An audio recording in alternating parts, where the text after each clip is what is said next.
What's up, Acolyte Squad? My name is Prince, and I'm an urban acolyte. Last week's episode of The Mandalorian was the best one yet, and I'm ready to talk about it. So let's talk about all of the things from The Mandalorian Chapter 11, The Heiress. This is the way.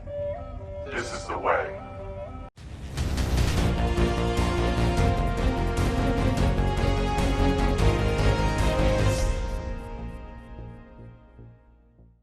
Alright guys, I'm going to do something a little bit different with this Mandalorian breakdown and review.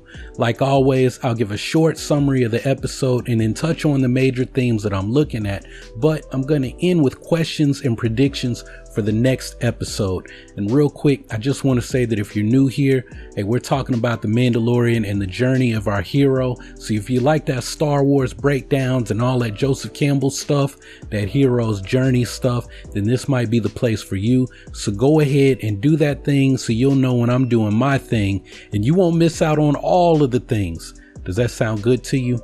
Okay, let's talk about this episode.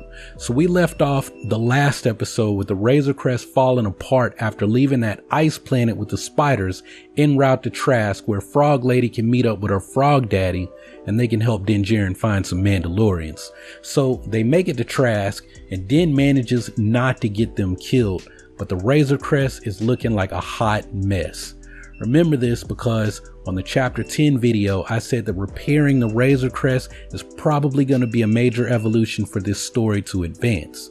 Well, they make it there and Frog Lady gets her happy reunion with Frog Daddy. They send Din Djarin to this cantina where the bartender can put him in touch with the Mandalorians, but when Din speaks with the guy, he says he can put Din in touch with people who have seen Beskar, meaning Mandalorian steel. Now, that's a red flag, and we see how it goes down when Din and Baby Yoda are on the ship with these Quarren fishermen. They try to feed Baby Yoda and Din Djarin to a mother Quarren so that they can get their hands on his armor and his weapons.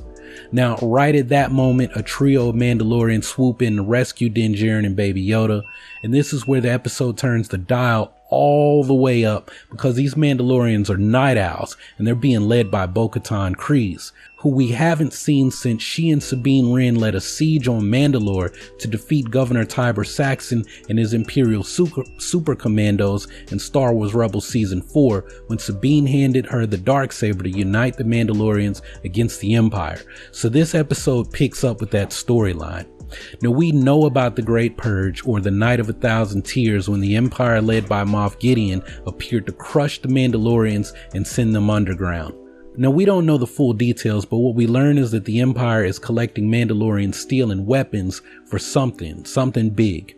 Bo-Katan tells Din Djarin that Trask is actually a black market planet for moving Beskar. She's been hijacking shipments there, and we later learn that she's planning on taking the fight to Moff Gideon to reclaim the Darksaber that he took from her. So Din tells her that he didn't sign up for any of this because he's already promised to find the Jedi and return Baby Yoda to them. Now, of course, he knows nothing about the Jedi, and we know that Bo-Katan knows all about the Jedi, so she says, hey, if you help us out, I'll tell you where to find a Jedi. This is the way. Now, the assault on the Imperial transport has to be the greatest action sequence in the history of Star Wars. Here are 4 Mandalorians just ripping through stormtroopers like something out of a video game, and we've never seen anything like this in live-action Star Wars. So the Mandos manage to commandeer the transport and stop the shipment. Bo-Katan tells Din Djarin to go to the city Caladan on the planet Corvus and look for Ahsoka Tano before she leaves to go after Moff Gideon. Din Djarin returns to Frog Lady and Frog Daddy's spot to get Baby Yoda, and we find that he's made friends with one of their hatchlings who he surprisingly did not try to eat. Now they set off for Corvus to meet with Ahsoka Tano, and the episode ends with a lot of questions to be answered. So let's talk about the 3 big themes that I'm tracking throughout this series. So those 3 big things are how the story progresses, the Mandalorian on the hero's journey, how this moves Baby Yoda's story, and how this builds on the bigger story. Okay, so we learn why Din Djarin believes that he cannot remove his helmet.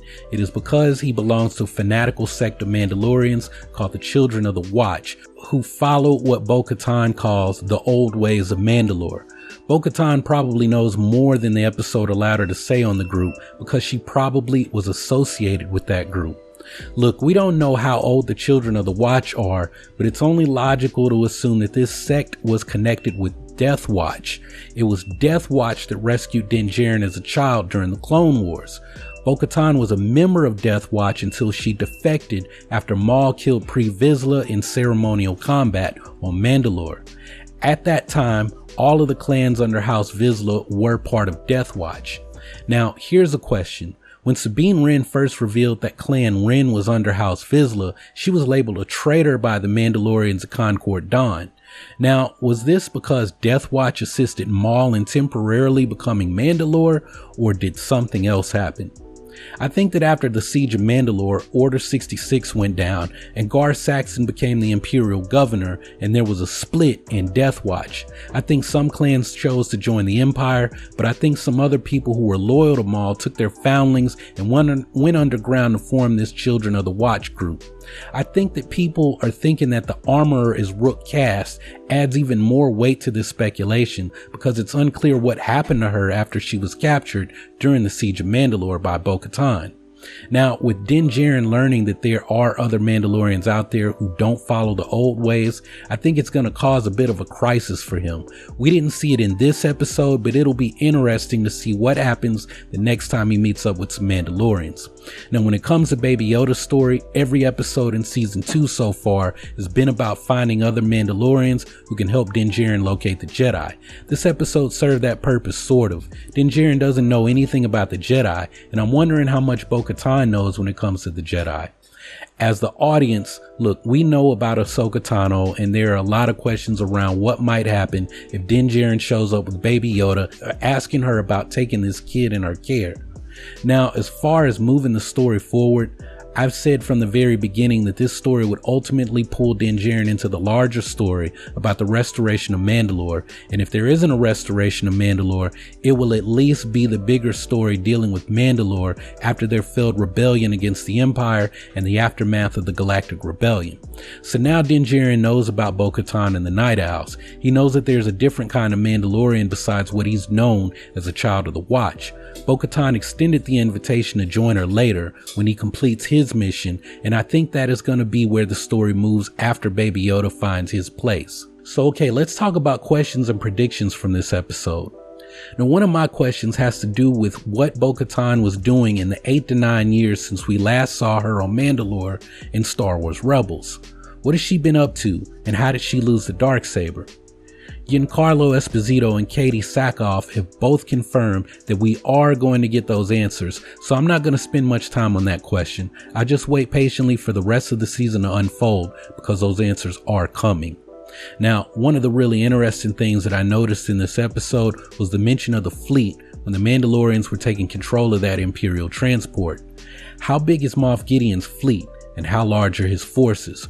We know that as a Moff, he has control over an entire sector of space, and it has many people believing that Moff Gideon is actually in control of Mandalorian space, with his seat of power actually on Mandalore, the planet. So taking out Moff Gideon literally means retaking Mandalore if this is going to be the case. The last question I have has to do with Ahsoka Tano. Like I said before, it's unclear if Bo-Katan knows Ahsoka's status as a Jedi. Honestly, we don't know what she is either.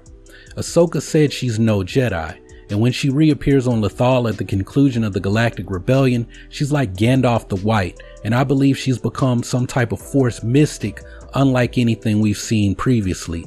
So my question here is really if Ahsoka's actually the person Din Djarin is looking for. She's technically not a Jedi, but she may be at the point where she can commune with Yoda through the Force and direct Baby Yoda to his species' home planet, which is something that I thought would happen in season 1, based on something that I read about 2 years ago when they were filming season 1.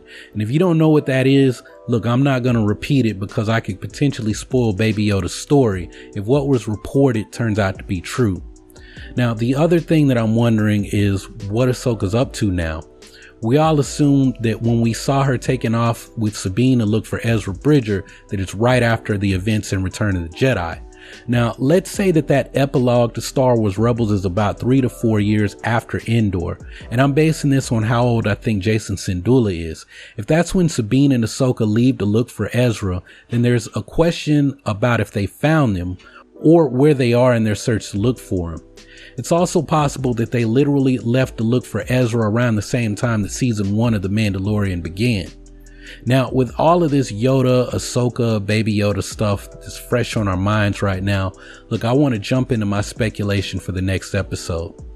I don't think the trailer showed anything from the back half of the season, which means we are probably going to see something happening with the Empire that will involve Greef Karga and Cara Dune coming to help the Mandalorian. Carl Weathers is directing the next episode too. There's also the thing with the Razor Crest. If you noticed at the conclusion of this past episode, there are pieces literally falling off of the ship. It's held together by ropes and seaweed at this point, and I honestly don't think that he's going to be able to make it to Corvus. If I had to guess, he's going to need to stop to fix his ship, and he'll just happen to cross paths with Greef Karga and Cara Dune for being pursued by Moff Gideon's forces after what happened on Navarro at the conclusion of season 1.